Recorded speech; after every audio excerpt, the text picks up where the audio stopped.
Hello and welcome to the Onstage Colorado podcast. I'm your host, Alex Miller, and today I'm really excited to have a very special guest on the show. Playwright Bonnie Metzgar has a long history in the theater, and although she's based in Chicago now, she's also spent a lot of time in Colorado, including as Associate Artistic Director of Curious Theater from 2004 to 2007. She's back in Denver for the world premiere of her new play, You Lost Me, which opened January 24th at the Denver Center's Ricketson Theater. I originally heard a reading of this play at last year's Colorado New Play Summit, and I was struck by the unique time-traveling script Metzgar wrote. The action jumps from 1828 to present day and weaves in the tale of a long-ago shipwreck, a real-life heroine who helps save 160 Irish immigrants from the sea, and the contemporary characters living in that same place while the ghosts and memories of that traumatic event still hold sway. Under the direction of Margot Bordelon and the Denver Center's extraordinary production crew, Metzgar's script is brought fully to life on stage in unexpected and, yes, dramatic new ways. Here's my interview with Bonnie Metzgar. All right, here we are at the Denver Center with playwright Bonnie Metzgar, and she is the playwright for You Lost Me, which is opening very soon here, and which was at the Colorado New Play Summit last year. So we got to hear the reading of the original kind of version of it. So now we're going into like the real deal. So I wanted to start off by asking what inspired this story. It's based on true events, correct? Yeah, it's definitely based on a remarkable moment in history when a woman named Anne Harvey, who was 17 years old at the time, in 1828, saved 166 Irish survivors from a shipwreck off the coast of Newfoundland. And I just went looking, I really wanted to write something that was about a female hero, a heroine. And also I thought it was really important to tell a story where one person took an action that made a big impact. Because I think sometimes in like the time that we're in right now, you can feel like, oh my gosh, I'm just one little person. How can really I make a difference? And this is an example in history where this one person, she was with her dad and her little brother, and some debris was in the waves near their house, and nobody lived anywhere nearby. And she said, I think there's been a shipwreck, and she convinces her dad to go out. And they get just to the edge of the harbor, which is like a mile. And her dad said, well, this ship must have gone down. And Anne Harvey said, no, we're going to keep going. And she somehow convinces her father to go on. And sure enough, they round the next point, and then there are 200 people, that were alive. And then she and her brother and her dad, over the next 48 hours, save 166 people. Wow. Yeah, it's incredible. And how did you discover this story? I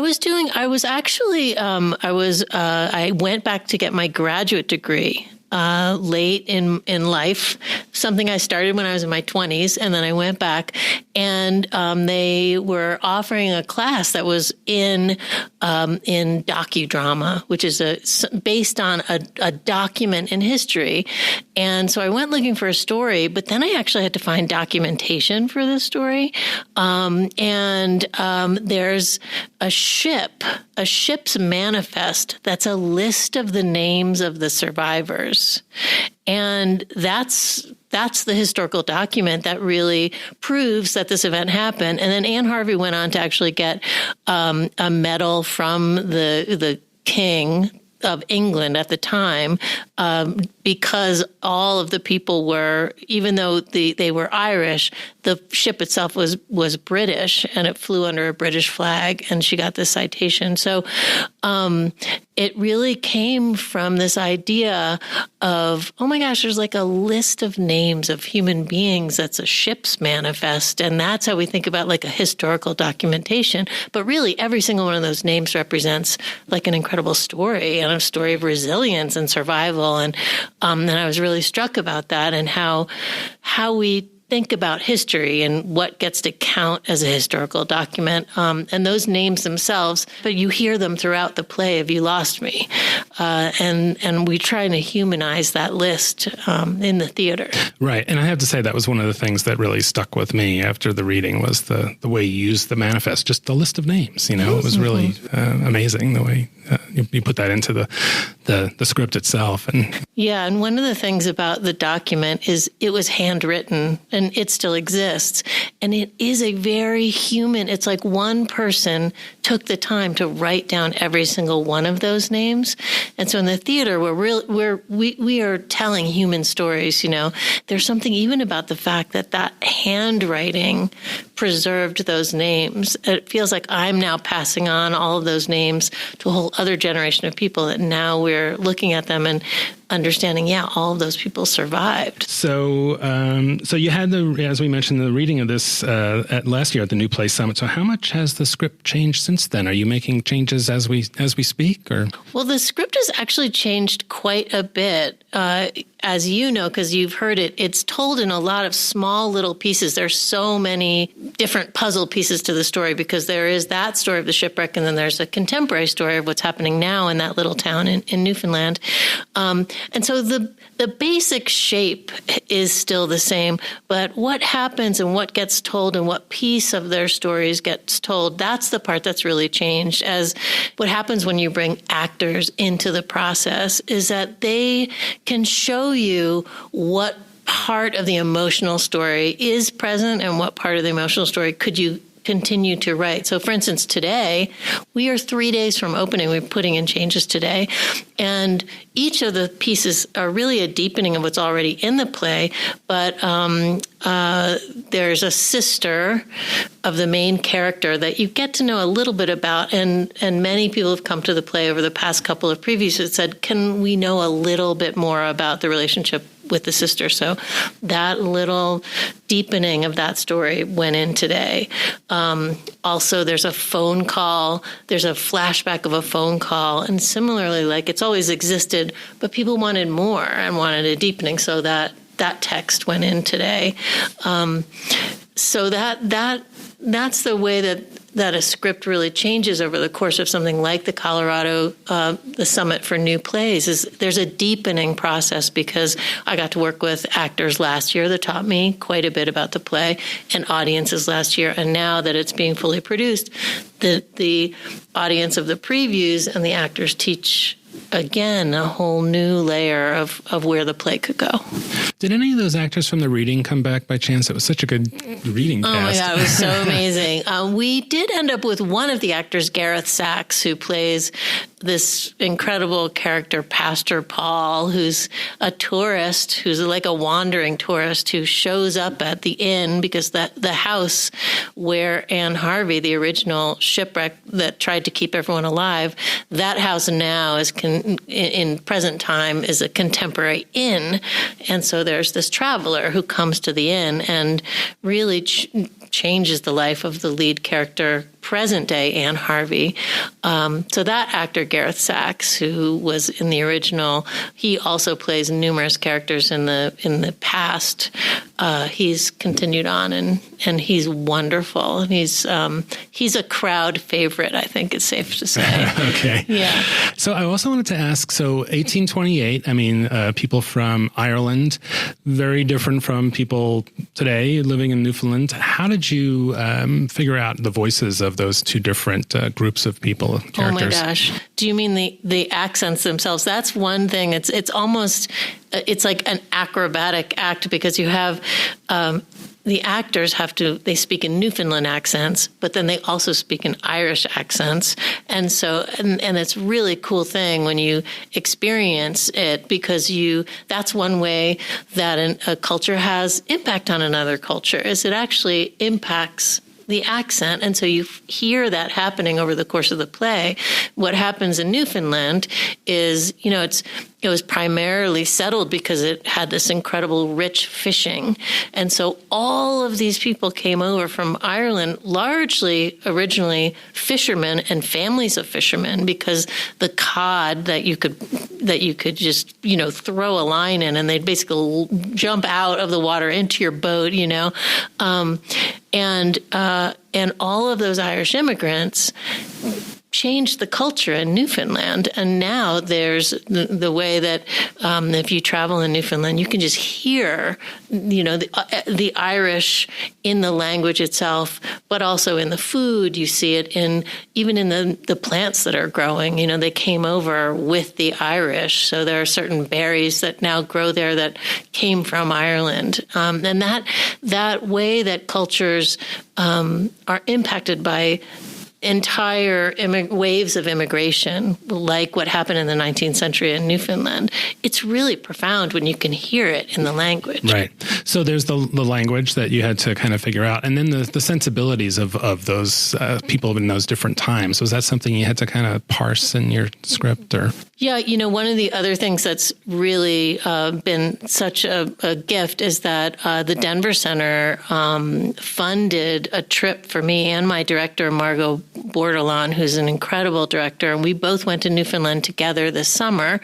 And there was this elaborate, incredible exhibit in St. John's, which is the capital of Newfoundland, in their Heritage Museum about Irish immigration. So it's something that they have great pride in Newfoundland, and we learned so much from, because it's something that they've really preserved, is how those different waves, and in particular, this play is about Catholic Irish immigrants, many of whom actually ended up more in the St. John's area. So in the southern coast of Newfoundland, they're a minority, a Catholic minority, and that also is really an interesting part of the play as well. And then another thing I recall from the reading was that there's some overlap between the characters from the past and the characters in the present. I mean, do you see the ones from the past? Are they like ghosts, or are they something else?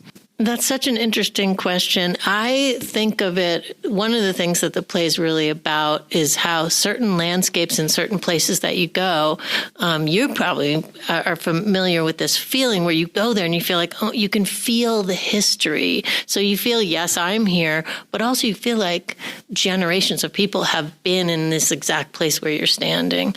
And the idea of the play is that this house somehow holds, of course, the people who live there right now, but all of these generations of this same family, the Harvey family, and then all of the Irish people who ended up staying in this house after this wreck.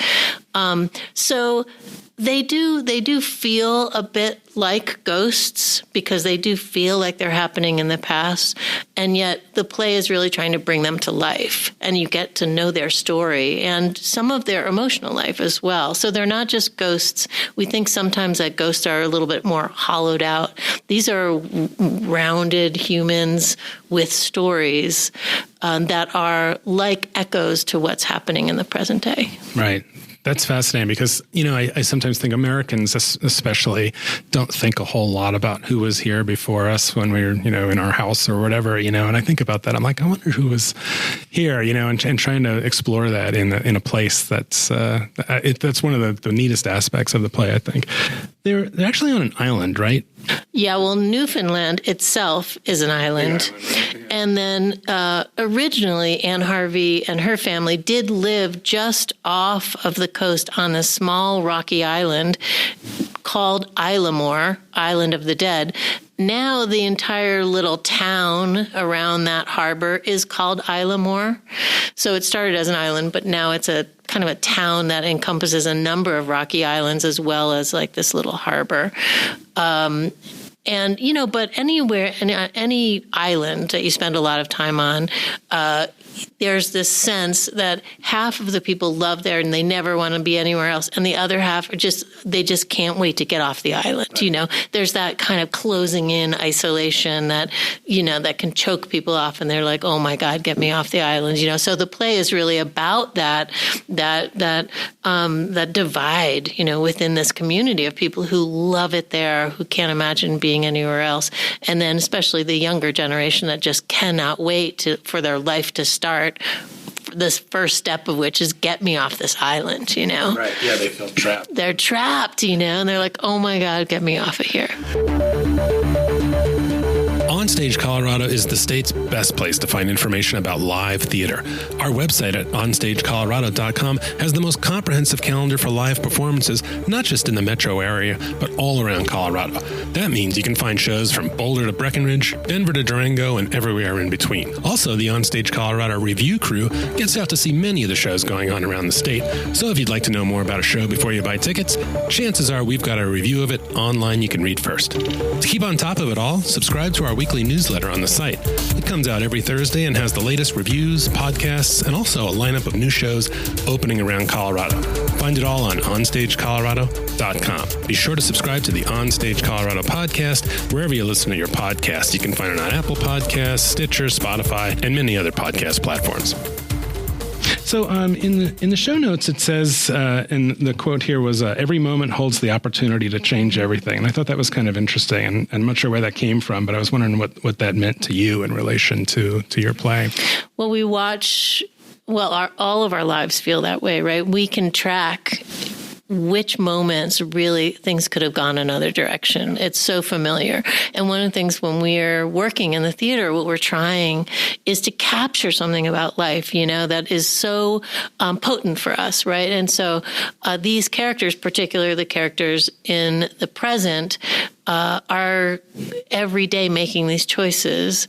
And as an audience, we see, oh my God, if they had, so the one point, there's this decision that these teenagers are making, should we drive all night and go to a crazy concert, or should we stay home and work our jobs? And you have two teenagers who answer that in two different ways. And we see how that plays out.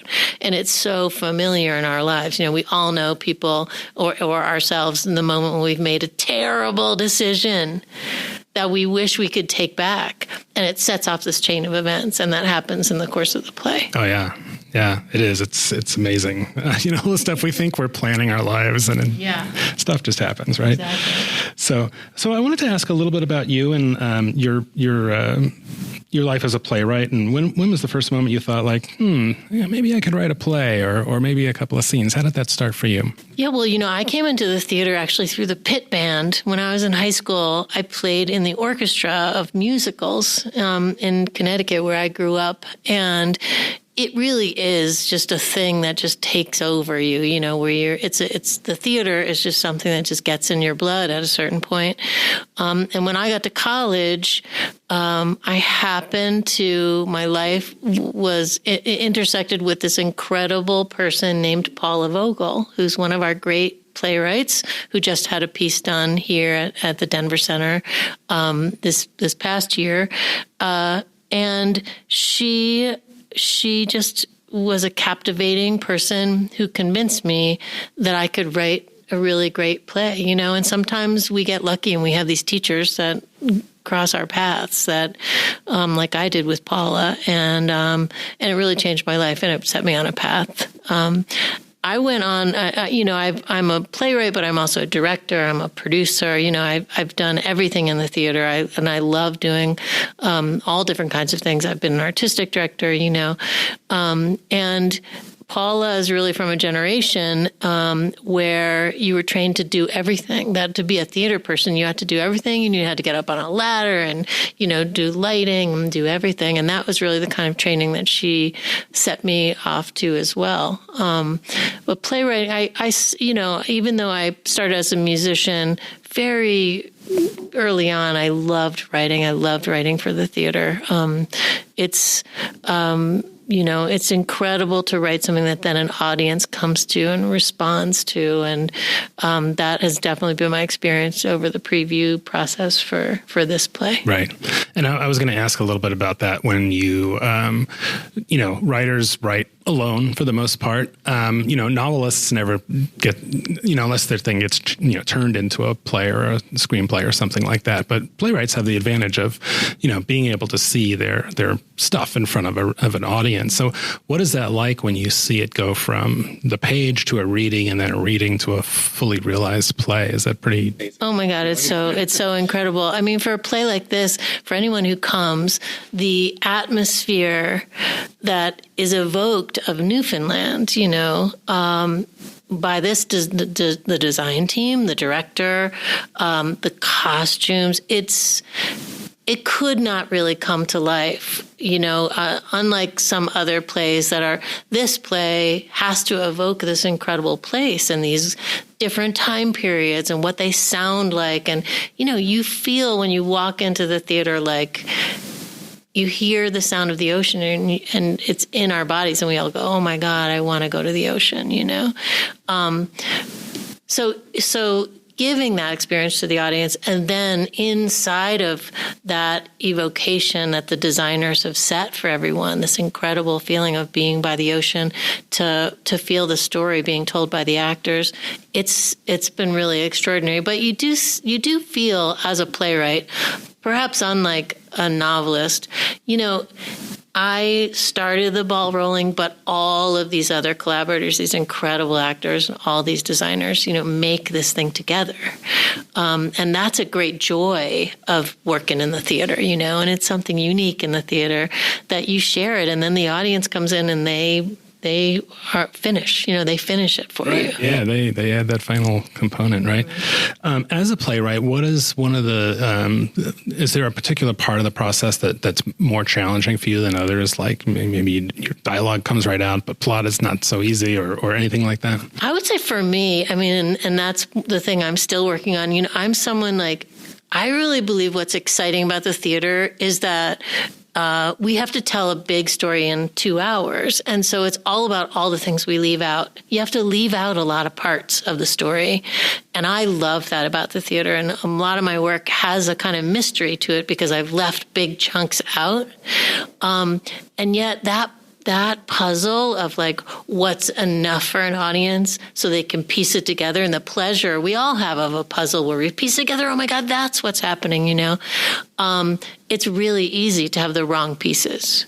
And that's my real struggle, is always figuring out where do I need to add something, because that's like we were just talking about, it's like a deepening and the audience is really looking for that. And where actually is it more satisfying to leave it as a mystery so that you don't know. There's so much in life in general we don't know. We want to know desperately and then we don't know. And so a lot of my struggle in the theater is trying to figure out where does the audience need a little bit more, and where would it be more interesting actually not to leave it open and leave it as a question. Wow, yeah, that's a fascinating way to look at it, and probably something that takes a while to get to in the craft of playwriting.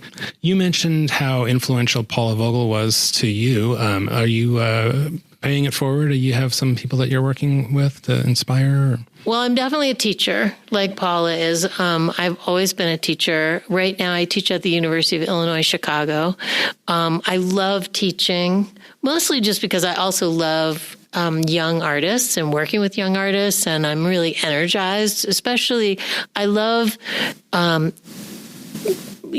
people first leave high school. So when they're 18, 19, they're trying to figure out who they are and they start to make things as an artist. That's a really incredible time in the life of when anyone's starting to figure out who am I, and that they start to make work. So I love teaching artists, but I also really love to catch them early in their journey, and to help them learn the foundations to become theater artists and to get drawn into the theater. I'm a believer in the arts really changing the world for the best. And so I really believe in creating a bridge to make that possible for young people, and that's going to help our culture move forward in an interesting way. All right.